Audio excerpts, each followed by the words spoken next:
పెద్దపల్లి జిల్లా జోలపల్లి మండలం పెద్దాపూర్ గ్రామ శివారులో ఉన్న క్వారీతో గ్రామస్తులు బిక్కుబిక్కుమంటూ కాలం వెళ్లదీస్తున్నారు. క్వారీలో పేలుతున్న బ్లాస్టింగులతో ఏ క్షణాల్లో ఇటు నుంచి బండరాయి వచ్చి మీద పడుతుందో అని భయంతో జీవనం కొనసాగిస్తున్నారు. ఇక ఎన్నిసార్లు అధికారులకు మొరపెట్టుకున్నా పట్టించుకోవడం లేదని గ్రామస్తులు ఆందోళన వ్యక్తం చేస్తున్నారు.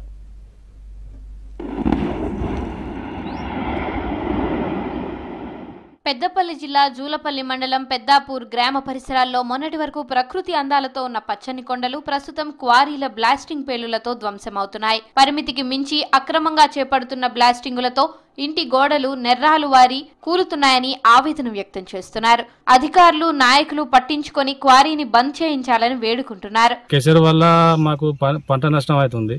ఏ పంట వేసినా వస్తలేదు. ఒక్కొక్కటి 5 కేజీలు 5 కేజీలు 6 కేజీల బండలు పడుతున్నాయి. ఈ బ్లాస్టింగ్ వల్ల ఇండ్లు సుతా మొత్తం బలుగుతున్నాయి. ఏ వాళ్ళకు చెప్పినా ఏ అధికారికి చెప్పినా మమ్మల్ని పట్టించుకుంటలేరు. ఏం మాకు సాయం చేస్తలేరు. మాకు బ్లాస్టింగ్ వల్ల ఎటువంటి రౌతులు ఎట్లా ఆడేస్తున్నాయో ఎట్లా అవుతుందో దెబ్బలు లాగితే ఉపయోగాలు ఉన్నాయి. మాకు బాగా ఇబ్బంది అవుతుంది. ఎట్లా అయినా కానీ మాకు ఇది కోరి మోపించే ప్రయత్నం చేయండి మీరు. క్వారీల్లో చేపడుతున్న భారీ బ్లాస్టింగ్ల శబ్దాలతో కంటి మీద కునుకు లేకుండా పోతుందని, భారీ బ్లాస్టింగ్ల ధాటికి పెద్ద పెద్ద బండరాళ్లు వచ్చి పంట పొలాల్లో పడుతున్నాయని టెన్షన్ పడుతున్నారు. పెద్దాపూర్ గ్రామ శివారులో ఉన్నటువంటి క్రెషర్ ఏదైతే ఉందో ఈ క్రెషర్ ద్వారా మా పెద్దాపూర్ అనుసంధానమైన కుర్మపల్లిలో 200 ప్రజలు ఉంటారు. ఆ ఇండ్లు మొత్తం ధ్వంసమవుతున్నాయి. అదే కాకుండా ఈ క్రెషర్ చుట్టూ వ్యవసాయంతో ముడిపడ్డటువంటి మా రైతులకు 100, 150, 100, 200 ఎకరాలకు కనీసం లేబర్ కూడా వస్తలేరు.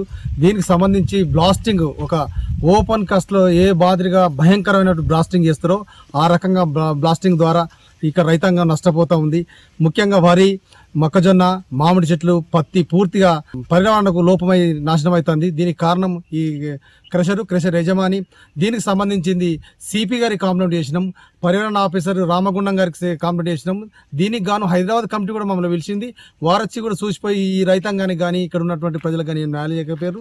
క్వారీ క్రషర్ల వల్ల పరిసర ప్రాంతాల్లో కాలుష్యం వెదజల్లుతుంది.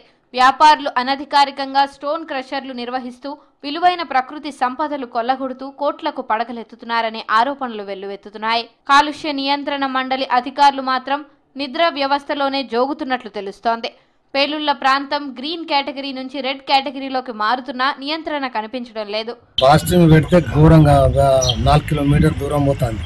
4 కిలోమీటర్ దూరం డస్ట్ వాడు వాళ్ళు పెట్టినప్పుడల్లా మా బోర్లు ఊగుడు మేము అక్కడ లాస్ట్కి అయితే ఆగం బయటకు వచ్చి ఏంద్రా అన్న భయంకరంగా దాని అధికారులు కొద్దిగా దృష్టికి తెచ్చి మాకు సాయం చేస్తే.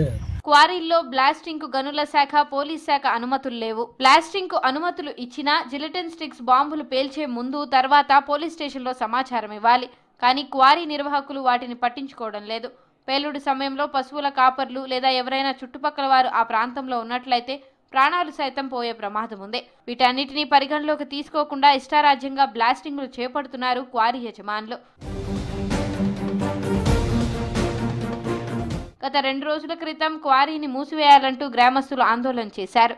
గ్రామస్తులు క్వారీ దగ్గరకు వెళ్లి జేసీబీ సహాయంతో కందకం తవ్వి వాహనాలు వెళ్లకుండా చేశారు. అధికారులు నాయకులు పట్టించుకొని క్వారీని మూసివేయాలని డిమాండ్ చేస్తున్నారు గ్రామస్తులు.